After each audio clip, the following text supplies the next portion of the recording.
जून में अपना second attempt दिया था जिसमें मैं कुछ परसेंट से रह गई थी। लेकिन उसके बाद मेरे को काफ़ी डीमोटिवेशन हुआ था। काफ़ी मतलब मेरे को ऐसा लग रहा था कि मैं तो फेल ही हूँ, मेरे से कुछ नहीं होगा। 40 प्लस क्वेश्चंस मैंने देखे थे शायद प्रीलिम्स और मेंस दोनों में। काफ़ी अच्छा लगा था उसमें कि मतलब टीएनसी टेस्ट सीरीज के काफ़ी क्वेश्चंस आए थे उसमें, और उसके बाद भी काफ़ी मोटिवेशन मिला। डेली डीमोटिवेशन होता था मेरे को, कभी मोटिवेट थी मैं, कभी डीमोटिवेट, और डेली ऐसा होता था मेरे साथ। लेकिन मैं बस अपने आप को यही बोलती थी कि नहीं, ये तो मेरे पास अब लास्ट ऑप्शन है, यही करना है मेरे को, और इस बार तो दिल्ली लेना ही है। अभी मुझे बहुत ज़्यादा डिमोटिवेशन होता था तो मैं यही कहती थी नहीं, टीएनसी के साथ मेहनत कर रही हूँ तो होगा ज़रूर।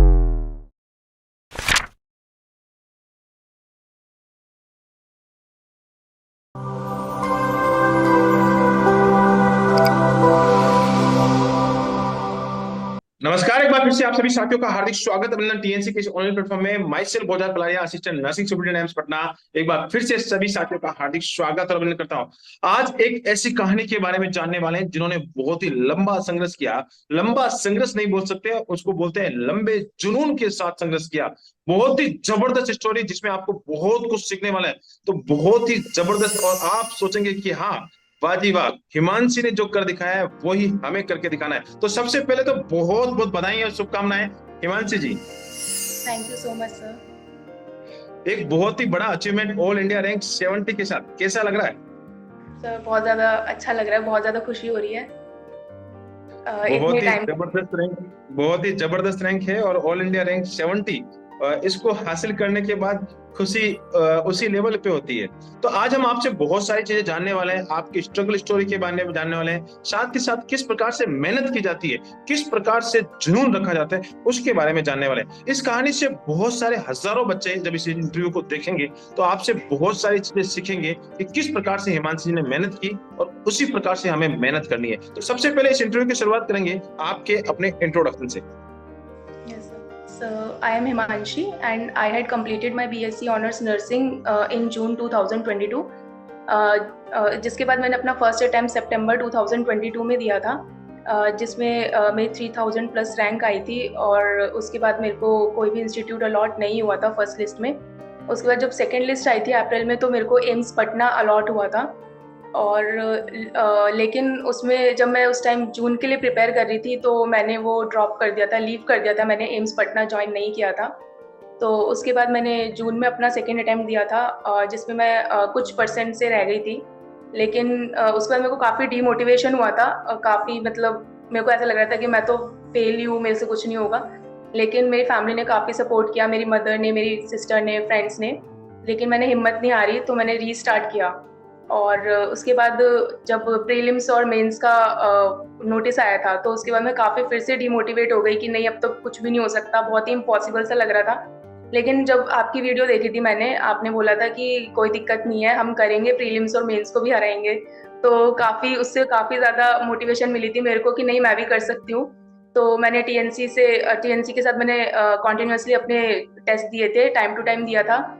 और जो भी प्रीलिम्स मेंस और जो भी टॉपिक वाइज टेस्ट होते थे, और मैं टाइमली सब टेस्ट कंप्लीट करती थी अपना। तो गुड गुड। मार्च ओके, मैं मार्च थोड़ा सा बीच में आपको रोकना चाहूंगा इस बात के लिए कि आपने जो बताया है, आपकी जो जर्नी है वो लगातार आप बता रही है कि 2022 के बाद की जर्नी शुरू हो गई है, और आप इस 2023 सितंबर तक आके आपने एक बहुत ही बड़ा अचीवमेंट हासिल किया है। उसी दौरान आपने एक बहुत ही जबरदस्त लाइन मेंशन की है कि सर, मेरा एम्स पटना में सिलेक्शन हो गया था लेकिन मैंने ज्वाइन नहीं किया।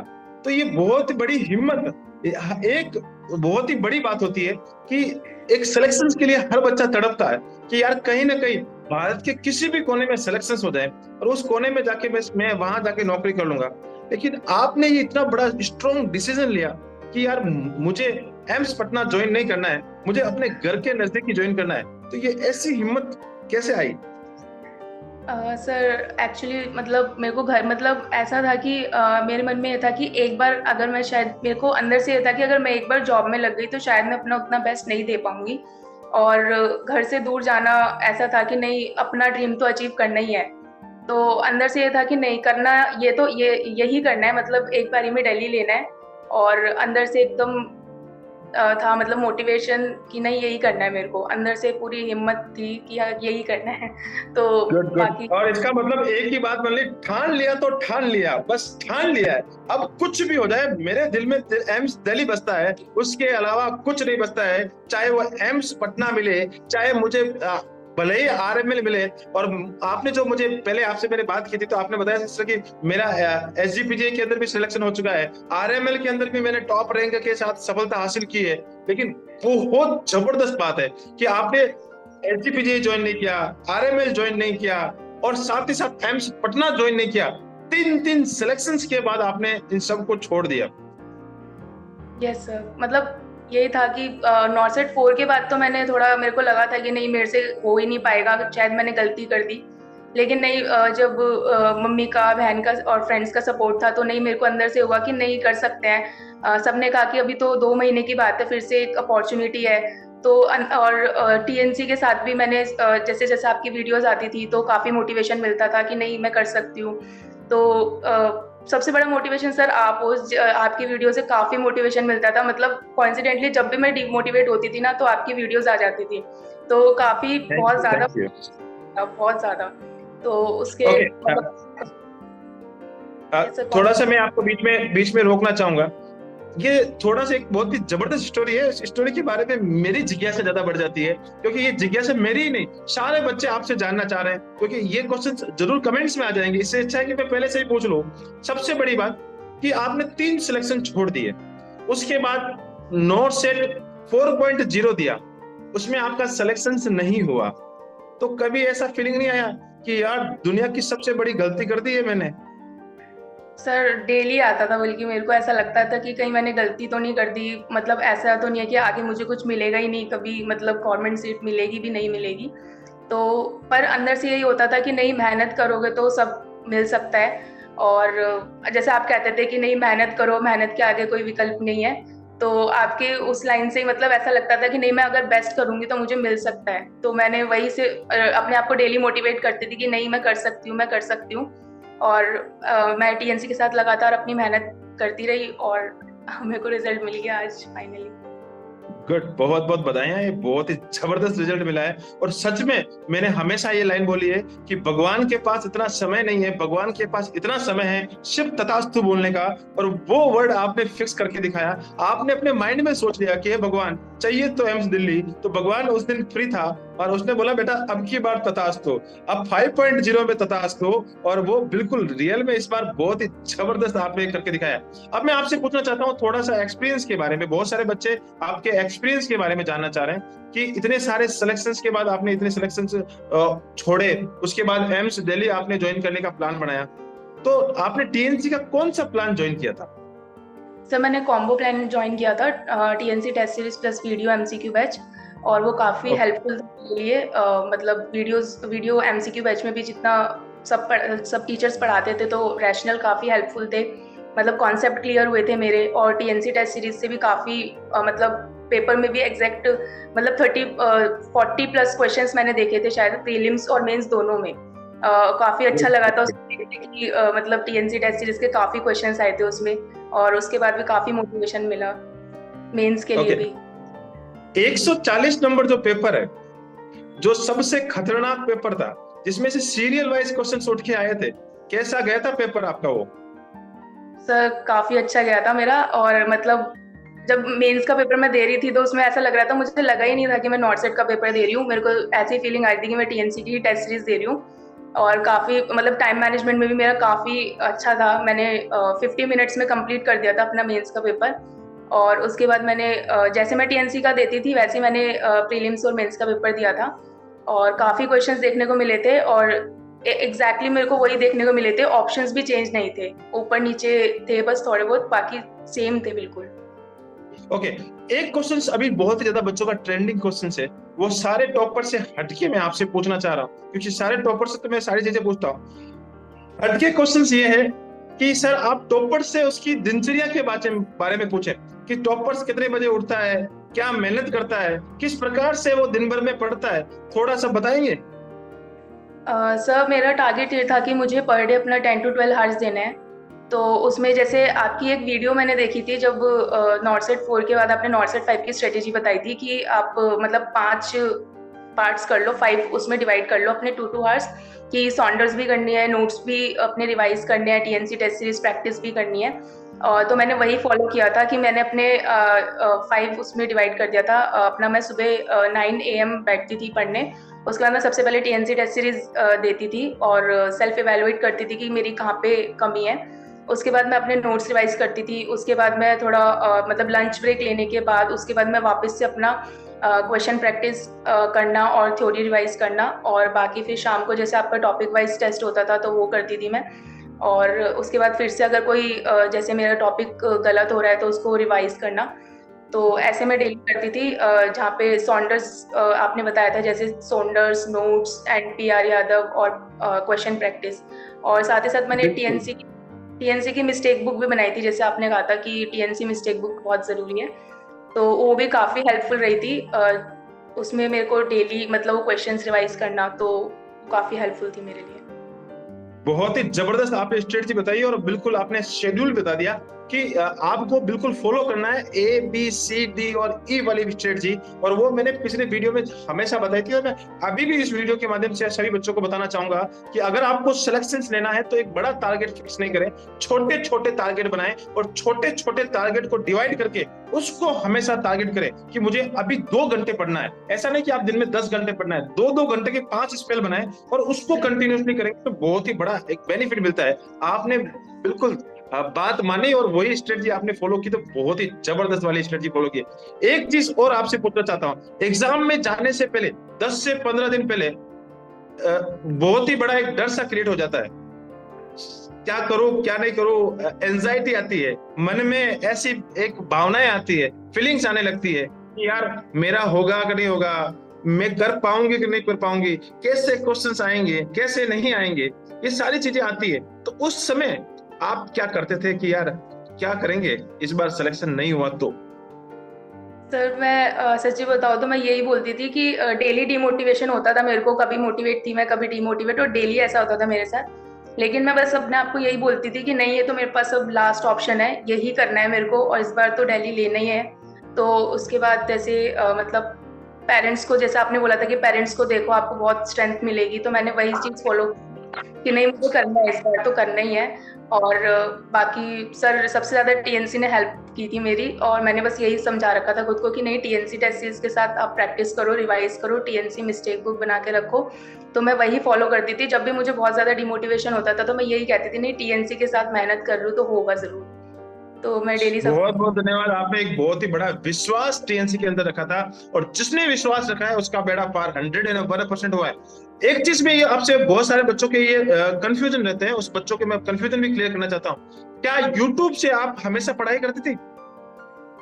नहीं सर, मतलब जो टॉपिक्स मेरे को थोड़े कंफ्यूजिंग लगते थे, मेरी मतलब मैं ये बताना चाहूँगी कि यूट्यूब पे मैंने नॉर्सेट 4 में थोड़ा लास्ट के डेज़ में थोड़ा वो करा था कि यूट्यूब से मैं करने लग गई थी। शायद वही मेरी गलती थी कि मैंने यूट्यूब को फॉलो करना शुरू किया था। लेकिन इस बार मैंने यूट्यूब को आपकी वीडियो मैंने वो देखी थी जब आपने बोला था कि यूट्यूब और सोशल मीडिया से बिल्कुल दूर रहना, तो मैंने यूट्यूब खोला भी नहीं था उस टाइम। मतलब आपने जैसे कहा था ना कि बुक्स ही फॉलो करो, अपनी बुक्स में ही रखो बस, तो मैंने बुक्स ही पढ़ी थी अपनी, Saunders, PR Yadav, TNC mistake book. बाकी मैंने यूट्यूब को बिल्कुल भी नहीं लिया था। बहुत ही अच्छी स्ट्रेटजी बनाई और बहुत ही जो बातें हमने कही उस बातों को आपने माना, क्योंकि YouTube बिल्कुल मैं मानता हूं कि एक अच्छा प्लेटफॉर्म है, लेकिन YouTube के माध्यम से हम एक प्रॉपर चैनल से अगर कंटेंट मिले तो बहुत ही बेटर रहता है। और वहां पे इतने सारे चैनल्स होते हैं तो हम लोग कंफ्यूज हो जाते हैं कि क्या करूं क्या नहीं करूं क्या नहीं करूं, और सब अपना अपना बेस्ट बताते हैं, तो वहां पे इंसान कंफ्यूज हो जाता है और उसमें कहीं ना कहीं खो जाता है, जिससे उसका सिलेक्शन नहीं होता है। तो बहुत ही अच्छी बात बताई और बहुत ही जबरदस्त बात बताई।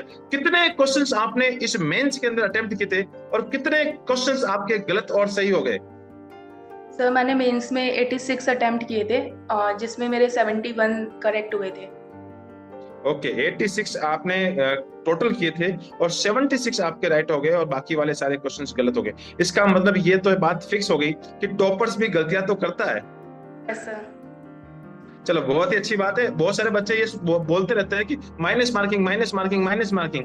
लेकिन माइनस मार्किंग सबसे बड़ा, एक मानते हैं कि माइनस मार्किंग है, लेकिन माइनस मार्किंग टॉपर्स भी करता है। तो क्या आपको ऐसा नहीं लगा कि एग्जाम देते वक्त कि माइनस मेरे तो ज्यादा तो नहीं हो गए? यस सर, बीच में लगा था, लेकिन मैंने एक स्ट्रेटेजी की थी जो मैंने टीएनसी टेस्ट सीरीज देते हुए अपनी देखी थी कि सबसे पहले जो क्वेश्चंस मुझे आते हैं पहले मैं वो कर रही थी। उसके बाद जो आपने जैसे बताया था कि 50-50 आपको तब करना है जब आपका पहले जो आपको हो गए हैं उसके बाद, तो मैंने वही स्ट्रेटेजी बिल्कुल फॉलो की थी जो मैंने टीएनसी टेस्ट सीरीज में भी यही की थी और अपने मेंस और प्रीलिम्स दोनों में की थी ये चीज़, कि जो क्वेश्चंस आपको पहले आते हैं वो कंप्लीट कर लो। उसके बाद आपको जब 20 मिनट्स रह जाता है तो आपको 50-50 करना है, क्योंकि उस टाइम पॉजिटिव माइंडसेट होता है थोड़ा। उसके लास्ट 10 मिनट में आपको पूरा पेपर रिवाइंड करना है, और जो क्वेश्चंस नहीं आते वो मैंने बिल्कुल भी टच नहीं किए थे कि मैंने ये पढ़ा ही नहीं है। और बिल्कुल भी ओवर कॉन्फिडेंट या फिर अंडर कॉन्फिडेंट मैं बिल्कुल भी नहीं थी, कॉन्फिडेंट थी बस, आपने जैसे कहा था। Good good good good good. मुझसे अभी कोई बच्चा एक बार हमेशा जब स्ट्रेटजी पूछेगा कि भैया सर मुझे बताओ कि मुझे कैसे सिलेक्शन लेना है, तो मैं बोलूंगा जाओ भैया हिमांशी का इंटरव्यू देख लो, और उसमें सारी चीजें हिमांशी ने बता दी है। जो मैं बताता हूँ वो हिमांशी ने सारी चीजें बता दी है। जाओ और वो इंटरव्यू देख लो, बिल्कुल आपको उसमें सारी चीजें सीखने को मिल जाएगी। बहुत बहुत धन्यवाद, आपने सारी चीजें बता दी और बहुत ही सरल भाषा के अंदर बता दी कि ये चीजें फॉलो करने पर एक अच्छी रैंक को हासिल किया जा सकता है। आपने उसको साबित करके दिखाया कि हाँ, टीएनसी की जो बातें सर ने बोली है उसको फॉलो किया, और आज मैं एक अच्छी रैंकर्स बनी हूँ। इवन 3-3 सिलेक्शंस को छोड़ने के बाद एक डिटर्मिनेशन आपने फिक्स किया, और वो डिटर्मिनेशन एम्स दिल्ली था, और जिद और जुनून है तो सब कुछ संभव है। और बहुत ही जबरदस्त हिमांशी, मैं दिल से सैल्यूट करना चाहता हूं कि ऐसी जिद तो हर बच्चे में होनी चाहिए। अब मैं आपसे एक चीज और पूछना चाहूंगा, और बहुत ही जबरदस्त, कौन कौन सी बुक्स थी जो आपको टीएनसी के साथ साथ और ज्यादा मदद कर रही थी? सर स्टार्टिंग में मैंने अपनी 3-4 बुक्स रेफर की थी जो फिर जिसकी वजह से शायद मेरा सिलेक्शन रह गया था। उसके बाद मैंने नॉर्सेट 5 के लिए सिर्फ पीआर यादव और सॉन्डर्स को रेफर किया था कि मतलब मेरे को ये लगा था कि कम सोर्सेज के साथ और ज़्यादा रिवीजन के साथ पढ़ना चाहिए। तो मैंने पीआर यादव के सारे जितने भी क्वेश्चन थे उनको थॉरोली पढ़ा भी था, रिवाइज भी किया था रैशनल के साथ। उसके बाद मैंने सॉन्डर्स पहले से जैसे मैंने थ्योरी कवर की हुई थी उसमें, तो मैंने उसको 2-3 बार अच्छे से रिवाइज की थी एक एक लाइन से, क्योंकि क्वेश्चन बन के आया था उसमें नॉर्सेट 4 में भी। तो उसको मैंने रैशनल वाइज और अपने तरीके से भी मैंने अपने क्वेश्चंस बनाने की कोशिश की थी, और रैशनल जितने भी थे उनको अच्छे से पढ़ा था, क्योंकि कहीं से भी एम्स एक एक लाइन से भी क्वेश्चन पूछता था। तो और बिल्कुल साथ सही बात बोली है। और टीएनसी हमेशा ऐसे ही करती है कि क्वेश्चंस को बड़े डीप से बना के लेके आती है, जिससे बच्चों को कहीं से भी क्वेश्चंस आ जाए, डरने की जरूरत नहीं है। लैंग्वेज जरूर चेंज हो सकती है, लेकिन क्वेश्चंस का कंसेप्ट बच्चे के माइंड में फिक्स हो जाए। कभी कभी ऐसा नहीं लगता था कि टीएनसी के पेपर देते थे तो उसमें बहुत सारे नए नए क्वेश्चंस आपको जनरेट होते थे, तो ऐसा नहीं लगता था कि यार ये टीएनसी वाले कहाँ कहाँ से क्वेश्चन उठा के ले आते हैं? नहीं सर, मतलब होते था, मतलब कभी कभी लगता था पेपर बहुत ज़्यादा डिफिकल्ट है। मेरे को लगता था कि शायद जब मैं यहाँ पे टीएनसी का पेपर नहीं दे पा रही तो मैं नॉर्सेट का कैसे दे पाऊंगी, पर फिर मैंने सोचा कि नहीं, जब यहाँ पे करूंगी तभी मैं वहाँ पे कर सकती हूँ। तो फिर मैंने टीएनसी का जो पेपर था उसको मैं 2-3 बार अच्छे से प्रैक्टिस करती थी, और जैसे आप मतलब आंसर्स के नीचे क्वेश्चंस के नीचे रैशनल देते थे तो उसको भी अच्छे से पढ़ती थी, उसे सॉन्डर्स से भी उस टॉपिक को मैं रिवाइज करती थी। तो उस टॉपिक को मैं अच्छे से प्रिपेयर कर लेती थी कि हाँ, इससे अगर कोई क्वेश्चन आएगा तो एक एक लाइन से वो करना है। तो काफ़ी हेल्पफुल थी। बहुत बहुत धन्यवाद। बहुत ही जबरदस्त बातें आज आपने बहुत सारी चीजें इस इंटरव्यू में बताई है, और आने वाले समय में आपको बच्चे फॉलो करेंगे। सबसे लास्ट क्वेश्चन से आपसे मैं बहुत ही जबरदस्त क्वेश्चन पूछने वाला हूँ, हजारों बच्चों का फ्यूचर डिसाइड करेगा ये आपका आंसर। तो आप मुझे बताएं कि आपकी जो इतनी अच्छी रैंक आई है, सारे बच्चे आपसे ये जानना चाह रहे हैं कि भाई टॉपर्स हमें बताएं कि हम टॉपर्स क्या सजेशन हमें देना चाहेगा कि हम इतने अच्छी रैंकर्स नेक्स्ट एग्जाम में लेके आ जाए। सर मेरे अकॉर्डिंग बस मैं यही बोलूँगी कि जो भी आपकी मिस्टेक्स रही हैं उनको आप वापस से रिपीट ना करें। जैसे मेरी जो मिस्टेक थी, मेरी लैकिंग थी कि रिवीजन, मैं रिवीजन शायद ज़्यादा नहीं करती थी। तो इस बार मैंने रिवीजन पे काफ़ी फोकस किया था कि और जो भी प्रीवियस ईयर्स मैंने टीएनसी से प्रीवियस ईयर्स भी लिए थे, और वो भी काफ़ी हेल्पफुल थे मेरे लिए। तो प्रीवियस ईयर्स, रिवीजन, और सबसे बड़ी help TNC test series and video MCQ batch. तो अगर कोई भी ये 3 चीज़ें फॉलो कर लेता है, और सबसे बड़ी बात कि अगर कोई 2 बुक्स प्रेफर कर रहा है, और 2 बुक्स ही करनी चाहिए जिसको आप मैक्सिमम टाइम पढ़ो, ज़्यादा बुक्स पे आपको नहीं जाना चाहिए। तो आप कॉन्सेप्ट्स क्लियर करो, अपनी रिवीजन बिल्कुल अच्छे से करो, और सबसे बड़ी बात टीएनसी लो तो आपका होगा जरूर नॉट सेट। तो मैं बस यही कहना चाहूंगी। बहुत ही जबरदस्त स्ट्रेटजी दी है। कम पढ़ो, अच्छा पढ़ो, टीएनसी के साथ पढ़ो और बेड़ा पार कर लो। ये आपने एक छोटा सा मंत्र दिया है उन बच्चों को कि भैया कम पढ़ना है, ज्यादा इधर उधर भटकना नहीं है, यूट्यूब मत भटको, सीधा सा कम पढ़ो, अच्छा पढ़ो, बार बार पढ़ो और टीएनसी के कॉम्बो प्लान के साथ आगे बढ़ते जाओ। 101% आप रैंकर्स बनने वाले। तो इस इंटरव्यू सेशंस को आपने अटेंड किया, बहुत बहुत धन्यवाद। आप हमेशा अपना नाम, अपने माता पिता का नाम, जिस धरती से आते हैं उस धरती का नाम, और जितने भी गुरुजन हैं उन सारे के सारे गुरुजन का नाम, और साथ ही साथ टीएनसी का नाम हमेशा रोशन करते रहे। जय हिंद, जय भारत, वंदे मातरम। Thank you so much. Thank you so much sir.